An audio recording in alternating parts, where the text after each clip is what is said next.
Good afternoon, students. We have done some points of genetics terminology up to pure line. Now we are going to some terms of genetics like monohybrid cross, dihybrid cross, reciprocal cross, back cross, test cross, and so on. What is the meaning of monohybrid cross? Mono, that means single. When the cross made between the individuals having contrasting traits, and in order to study only one character, this is called monohybrid cross. नहीं समझ में आया होगा?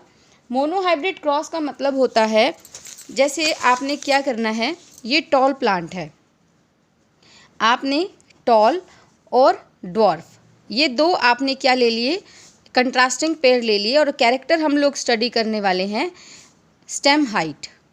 तो इस तरह से यानी कि हम जब एक कैरेक्टर को स्टडी करते हैं एक बारी में और जब हम उसको क्रॉस कराते हैं तो इस तरह के क्रॉस को मोनोहाइब्रिड क्रॉस बोलते हैं। ये आप लोगों ने 10th में बड़े अच्छे से किया होगा, आई होप आपको अच्छे से आता भी होगा। तो जैसे टॉल है, आपको पता है कि जो ये प्लांट होते हैं डिप्लॉयड होते हैं, तो इसके लिए हम जो कोई भी ट्रेट लेंगे तो उसको डबल में शो करेंगे, क्योंकि इनके पास जो भी कोई मेंडेलियन फैक्टर होगा वो डबल फॉर्म में होगा। और आपको ये अच्छे से पता भी होगा कि जब ये गैमेट्स फॉर्म होता है तो गैमेट्स में केवल एक ही कॉपी जाती है, तो इसमें दोनों ही सेम है। तो इस तरह इसका जो होगा गैमेट सारे के सारे 100% कैपिटल T होंगे। और यहाँ से क्योंकि ये प्योर लाइन हमने लिया है, जब भी हम लोग कोई टेस्ट कराते हैं या कभी भी क्रॉस कराते हैं तो इस तरह से हम लोग प्योर लाइन लेते हैं। तो प्योर लाइन का मतलब जिसमें दोनों कॉपी एक जैसी हो। तो यहाँ पे डॉर्फ में हमने देखा तो गैमेट्स इसमें सारे के सारे कैपिटल T बनेंगे, और ये भी प्योर लाइन है तो इसके भी जितने भी गैमेट्स बनेंगे वो स्मॉल t बनेंगे। और जब इनकी क्रॉस होगा बीच में तो F1 जनरेशन में हमको हाइब्रिड मिलेगा। हाइब्रिड मैं पहले ही आप लोगों को डिफाइन कर चुकी हूँ। हाइब्रिड वो होता है यानी कि हेट्रोजाइगस। हाइब्रिड का मतलब होता है जिसमें जो मेंडेलियन फैक्टर है वो डिफरेंट हो एक दूसरे से। तो हाइब्रिड का इसका मतलब क्या है कि जो F1 जनरेशन बनेगी वो 100% क्या होगी, सेम होगी, एक जैसी होगी, और उसमें डोमिनेंट फैक्टर जो होगा दिखाई देगा आपको। 100% डोमिनेंट फैक्टर होगा, that means all plant will be toll. अब क्या होगा, रेशो हमें कैसे पता लगेगी, क्योंकि ये तो फिनोटिपिक रेशो है। तो जब हम इसकी सेल्फिंग कराएंगे, सेल्फिंग यानी कि इसी के ही प्लांट को लेंगे, दो प्लांट को उनका आपस में क्रॉस कराएंगे, तो इस तरह से हम पनेट स्क्वायर बनाते हैं। तो स्क्वायर में आपने शायद 10th में बनाया भी होगा।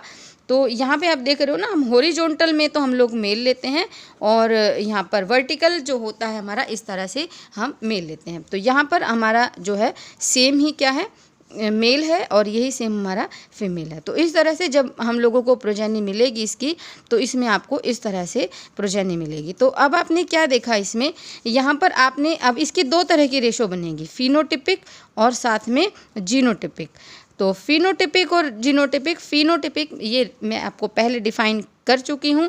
फिनोटिपिक का मतलब क्या है, अपीयरेंस कैसी होगी, अपीयरेंस के अकॉर्डिंग। ये तो प्योर टॉल होगा तो ये भी टॉल होगा, ये भी टॉल होगा, और ये भी टॉल होगा। लेकिन ये कैसा होगा, ये क्या होगा, ये डॉर्फ होगा। तो अब आपने देखा, अगर हम इनकी फिनोटिपिक रेशो देखते हैं तो हमें रेशो क्या मिली है, 3 टॉल मिले हैं, 1 डॉर्फ मिला है। तो फिनोटिपिक रेशो हमारी आएगी 3:1। लेकिन जीनोटिपिक की अगर हम बात करें, what is the meaning of genotypic, अगर हम इनका जेनेटिक स्ट्रक्चर देखते हैं तो हमें यहाँ पर देखने को मिलेगा, हमें 3 तरह के प्लांट मिले हैं। एक जो प्योर टॉल है, एक जो प्योर डॉर्फ है, और जहाँ पे हमें 2 हाइब्रिड मिले हैं। तो यहाँ पर हमारा रेशो बन जाएगा 1:2:1। तो इस तरह से यही मैंने यहाँ पर बताया है। जो फिनोटिपिक रेशो होती है मोनोहाइब्रिड क्रॉस की वो होती है 3:1, और जीनोटिपिक रेशो जो होती है वो होती है 1:1। तो इस तरह से ये होती है फिनोटिपिक रेशो और genotypic ratio. Now next, dihybrid cross. Dihybrid cross वही डेफिनेशन रहेगी, cross made between the 2 individual having contrasting trait. जब भी हम लोग स्टडी करते हैं तो कंट्रास्ट में ट्रेट होते हैं, तो कंट्रास्ट में ट्रेट होना चाहिए, लेकिन in order to study the inheritance of factor of, यहाँ पर मैंने अ कैरेक्टर लिखा हुआ है, यानी सिंगल कैरेक्टर। यहाँ पे आप अ कैरेक्टर की जगह सिंगल कैरेक्टर भी वर्ड यूज़ कर सकते हो, लेकिन डाईहाइब्रिड क्रॉस की डेफिनेशन में आपको यहाँ पर 2 कैरेक्टर्स लिखने होंगे। सेम इसी की तरह रहेगा।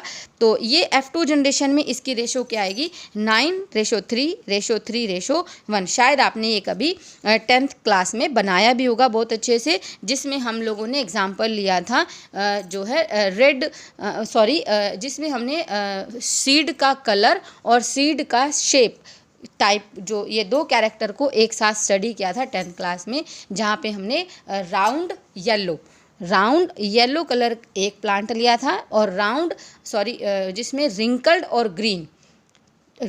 और ग्रीन हमने दूसरा प्लांट लिया था। रिंकल्ड और ग्रीन जो टाइप का कैरेक्टर है वो रिसेसिव कैरेक्टर है, और येलो और राउंड जो कैरेक्टर है वो डोमिनेंट कैरेक्टर है। तो इस तरह के आप उसको रिकॉल कर सकते हैं। बाकी हम लोग डिटेल अभी करने वाले हैं जब हम लोग इनहेरिटेंस ऑफ 2 जीन का पढ़ने वाले हैं। तो अभी थोड़ा सा टर्मिनोलॉजी चल रही है, डिटेल में नहीं, क्योंकि इसकी रेशो बहुत बड़ी आएगी, काफ़ी टाइम लग जाएगा। नेक्स्ट आता है reciprocal cross. What is the meaning of reciprocal cross? Cross involving 2 groups. अब इस तरह को समझने के लिए इस टर्म को ध्यान से समझेंगे। रेसिप्रोकल का क्या मतलब होता है, जैसे आपने 2 ग्रुप ले लिए, 2 ग्रुप के बीच में आपने क्या करा रहे हो, आप क्रॉस करा रहे हो।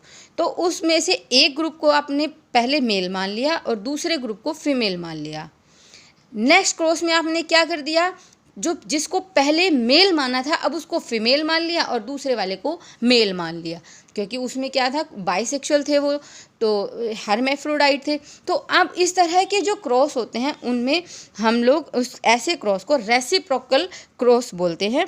तो ये हम करते क्यों हैं, जितने भी क्रॉस हैं उनका आपने ये ध्यान रखना है कि इन क्रॉस का फ़ायदा क्यों हुआ।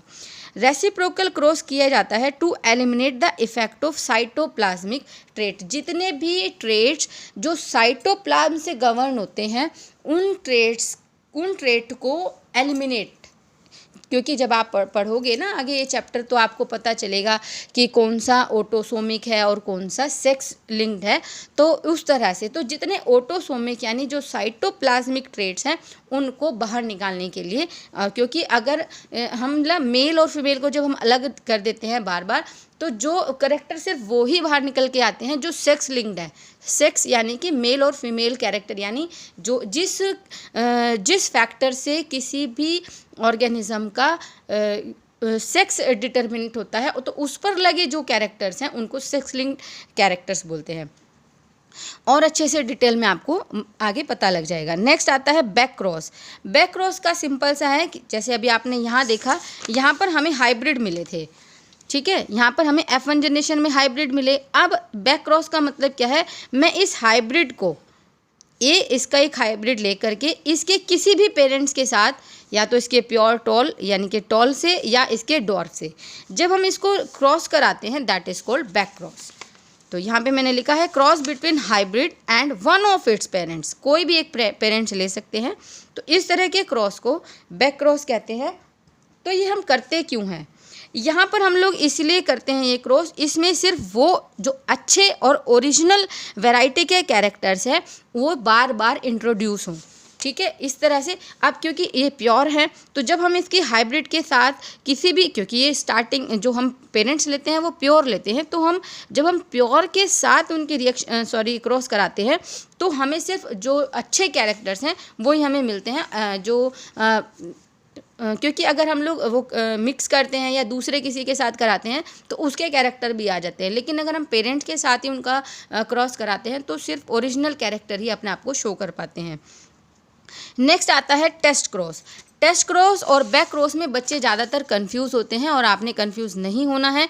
बैक क्रॉस का मतलब होता है कोई भी पेरेंट्स ले सकते हैं और टेस्ट क्रॉस का मतलब होता है आपको हाइब्रिड मिला है। अब ये क्रॉस में आपको जैसे हाइब्रिड मिला है या आपको जो कोई भी प्लांट आपको मिला है और उस प्लांट का आपको जीनोटाइप नहीं पता है और आपको उस प्लांट का जीनोटाइप पता करना है, तो आप क्या करेंगे, तो हम उसके रिसेसिव ट्रेट के साथ उसकी क्रॉस करा देंगे। जैसे या ये समझ लो, जब हमारे पास जो हाइब्रिड होता है ना, हाइब्रिड को हम लोग क्या करते हैं, उसके रिसेसिव के साथ या जो भी जिसका हमें जीनोटाइप पता करना है, हम उस कैरेक्टर के प्योर लाइन रिसेसिव के साथ उसकी जो है क्रॉस करा देते हैं। अभी मेरे को लगता नहीं आपको अच्छे से समझ में आया होगा। यहाँ पर आप बहुत अच्छे से ध्यान से इसको समझो। मैंने एक एग्जाम्पल की फॉर्म में इसको बनाया हुआ है। यहाँ पर देखो, मान लिया मेरे को क्या करना है, मुझे कोई एक प्लांट दिया जाता है और जो प्लांट है वो वॉयलेट फ्लावर है उसके अंदर। समझ रहे हो आप? क्या करना है, हमारे पास क्या है, एक प्लांट मुझे दिया जाता है जिसका कलर क्या है, फ्लावर का वॉयलेट है। अब वायलेट कलर आपको पता है डोमिनेंट है, और वायलेट कलर जो आता है, वॉयलेट कलर रिसेसिव अगर हाइब्रिड होगा तब भी वो वॉयलेट होगा, और अगर वो प्योर होगा तो तब भी वो वॉयलेट कलर होगा। क्योंकि मेरे को सिर्फ इतना पता है कि मुझे उसकी फिनोटाइप पता है। अब मुझे पता करनी है कि उसकी जीनोटाइप क्या है। तो अगर मुझे किसी की जीनोटाइप पता करनी है तो मुझे सिर्फ टेस्ट क्रॉस करना पड़ेगा। टेस्ट क्रॉस करने का मतलब क्या है, इसका जो रिसेसिव ट्रेट है, अगर आपने स्टेम जो मेंडल के 7 कैरेक्टर्स बताए थे, अगर उनको लर्न कर लिया है तो आपको पता होगा वॉयलेट फ्लावर वाले का जो रिसेसिव ट्रेट है वो वाइट फ्लावर है। तो मैं क्या करूँगी, उस फ्लावर की, उस प्लांट की जो है क्रॉस किससे करा दूँगी, वाइट फ्लावर वाले प्लांट से करा दूँगी। अब क्या होगा, मेरे पास 2 केस आएंगे। पहला केस, अगर मेरा जो वॉयलेट फ्लावर वाला प्लांट है वो प्योर लाइन है, अगर वो प्योर लाइन है तो केस किसके जैसा बन गया, अगर प्योर लाइन है और मैंने क्या किया, वाइट फ्लावर वाले प्लांट के साथ करा दिया, तो मेरे पास 100% ये मेरा F1 जनरेशन वाला केस हो जाएगा, और मुझे जितने भी प्रोजेनी मिलेगी प्लांट की वो सभी के सभी वॉयलेट होंगे। और अगर 100% रिजल्ट आता है तो मैं बिल्कुल श्योर हूँ कि जो फ्लावर वाला वॉयलेट फ्लावर वाला प्लांट मुझे मिला है वो कैसा था, उसका जीनोटाइप वो होमोजाइगस था, दैट मीन्स वो प्योर लाइन था। अब केस सेकेंड, अगर मेरा रिजल्ट आता है 50% का मतलब क्या है, अगर मुझे प्रोजेनी में आधे तो वायलेट फ्लावर वाले मिलते हैं प्लांट और आधे मुझे वाइट फ्लावर वाले मिलते हैं, तो मेरे को क्या लगेगा कि मेरा रिजल्ट ऐसा क्यों आया, क्योंकि जो मेरे को फ्लावर दिया हुआ था वो फ्लावर कैसा था, वो हाइब्रिड था। कैसे, अब आप ध्यान से समझेंगे। ये देखो, अब पहला केस तो शायद क्लियर हो गया होगा आपको कि ये वॉयलेट फ्लावर है क्योंकि ये डोमिनेंट है, मैंने कैपिटल बनाया है। यहाँ पर जो मैंने दूसरा केस लिया ये हाइब्रिड का ले लिया, क्योंकि ये भी वॉयलेट फ्लावर ही बनाएगा, क्योंकि इसमें एक जो है डोमिनेंट फैक्टर है। तो यहाँ पर जब ये इसके साथ क्रॉस कराएगा तो मुझे किस तरह की 50% की प्रोजेनी कैसी मिलेगी, ये आप देख रहे हो वॉयलेट मिलेगी, हालांकि ये प्योर नहीं होगी, हाइब्रिड वॉयलेट मिलेगी, और दूसरे मुझे वाइट मिल जाएंगे। और मुझे उसकी अपीयरेंस से ही पता लग जाएगा कि जो हमारे प्लांट हैं वो 50-50 की रेंज में आए हैं, 50 वायलेट और 50 वाइट, तो रेशो हमारी 1:1 हो जाएगी। तो जैसे ही रेशो हमारी 1:1 आएगी तो हम समझ जाएंगे कि जो प्लांट हमें दिया गया है वो हेट्रोजाइगस है। इस तरह के क्वेश्चन पेपर में बहुत ज़्यादा आते हैं, और यहाँ पर आपको इसी तरह से ही टेस्ट क्रॉस करके उनको पता लगाना होता है कि जो हमें एग्जाम्पल में दिया गया है उसका जीनोटाइप क्या है। तो ये खैर हम बाद में बात करेंगे। आई थिंक आपको टेस्ट क्रॉस समझ में आ गया होगा। तो पिनेट स्क्वायर क्या होता है, ये एक चेकर बोर्ड है जो मैंने अभी बनाया था। देखो जैसे मैंने ये बनाया हुआ है, यहाँ पर हमने क्या करते हैं, इसमें गैमेट शो करते हैं, और जो मेल होते हैं मेल के गैमेट को हम हॉरिजॉन्टल ले लेते हैं, और फीमेल के गैमेट को हम मेल को हम हॉरिजॉन्टल और फीमेल को हम यहाँ पर वर्टिकल ले लेते हैं। और दूसरा आता है मेंडल कैलकुलेशन। मेंडल ने, आपको पता ही है कि अलजेब्रिक फार्मूले और जो प्रोबेबिलिटी की थ्योरी थी वो मैथ के सभी जो इस तरह का जो पार्ट था वो बायोलॉजी में सबसे पहले यूज़ करने वाले साइंटिस्ट थे। तो उन्होंने जो किस तरह से इसको यूज़ किया, तो इन्होंने क्या किया आपको पता ही है। हम लोगों के यहाँ पर जो हम लोग डिप्लॉयड हैं, एंजियोस्पर्म स्टडी इन्होंने स्टडी की, और जो बाकी के एनिमल्स वगैरह। तो इन्होंने कहा जो गैमेट कैरिंग फैक्टर्स होते हैं तो ऑब्वियस सी बात है वो डबल फॉर्म में होते हैं, और मान लिया कि इसमें एक डोमिनेंट है एक रिसेसिव है, तो उन्होंने उनका स्क्वायर करके इस फॉर्म में उन्होंने कहा कि ये एल्जेब्रिक इक्वेशन जो है यहाँ पर मेंडेलियन फैक्टर जो मेंडेलियन कैलकुलेशन है वो यूज़ की जा सकती है। तो इन्होंने किस तरह से किया कि देखो, जैसे अगर ये इसका स्क्वायर आप खोलते हो तो क्या मिलेगा आपको, एक प्योर लाइन और एक आपको क्या मिलेगा, प्योर रिसेसिव ट्रेट और 2 आपको हाइब्रिड मिलेंगे। यहाँ पर बिल्कुल सेम मैंने यहाँ पर आपको दिखाया है, यही इक्वेशन, यही एक कैलकुलेशन इससे आती है। क्या देखा आपने जीनोटाइप में, जैसे ही हमने एक हमने क्या लिया था डोमिनेंट और एक हमने क्या लिया था ड्वार्फ, देख रहे हो ना आप यहाँ पे डोमिनेंट, ये ड्वार्फ। जैसे ही इक्वेशन को हम खोलते हैं तो हमारी रेशो क्या आती है, आप देख रहे हो, एक हमें टॉल मिलता है, एक टॉल मिला हुआ है प्योर लाइन, एक हमें ड्वार्फ यानी कि रिसेसिव ट्रेट मिलता है और 2 हमें क्या मिलते हैं, जो है हाइब्रिड मिलते हैं। तो इस तरह से मैंने यहाँ पर थोड़ा सा शो भी किया हुआ है कि एक प्योर लाइन आपको डोमिनेंट और एक प्योर लाइन आपको रिसेसिव और 2 हाइब्रिड मिलते हैं। तो ये था आपका जेनेटिक टर्मिनोलॉजी। और इसके बाद हम नेक्स्ट जो टॉपिक शुरू करने वाले हैं वो हम मैंडलिज्म यानी कि मैंडल के प्रिंसिपल इनहेरिटेंस के। तो सबसे पहले हम 1 जीन की इनहेरिटेंस सीखेंगे, फिर 2 जीन की इनहेरिटेंस सीखेंगे। तो थैंक यू, और वीडियो को अच्छे से समझना है। अगर आपको कहीं कोई प्रॉब्लम आती है तो आप मुझे मेरे पर्सनल नंबर पे पूछ सकते हैं। Thank you and have a nice day.